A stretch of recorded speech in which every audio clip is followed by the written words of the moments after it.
Саламатсыздар ма, құрметті көрермендер? Бүгін біз далада ерекшелікті картоп дайындаймыз. Оның ерекшелігі далада табиғи отта табада пісіріледі. Ол үшін бізге 1/2 килограмм картоп, қойдың құйрық майы бір кескен және бір пияз керек.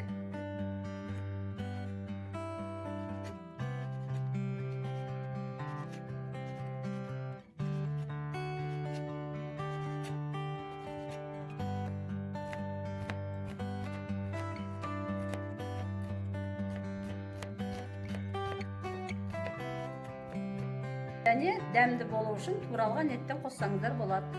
Мен тез пісу үшін фарш қолдандым.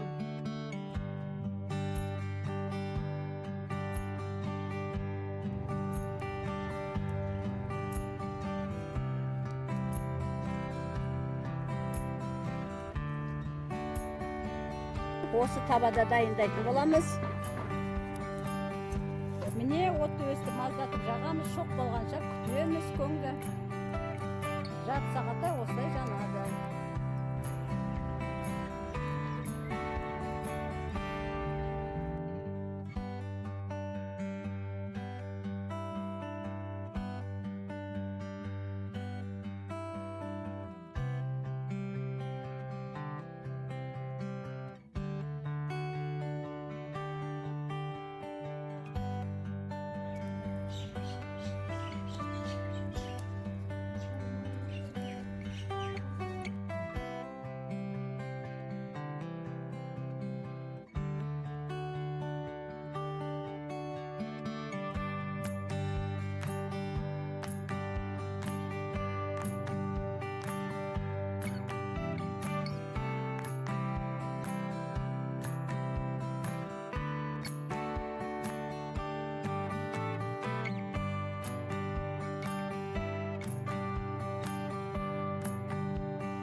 Достар, біздің бала кезімізде анамыз өстіп табаға нан пісіріп, түрлі тамақтар пісіріп беретін, сол әлі күнге дейін аузымыздан дәмі кетпейді.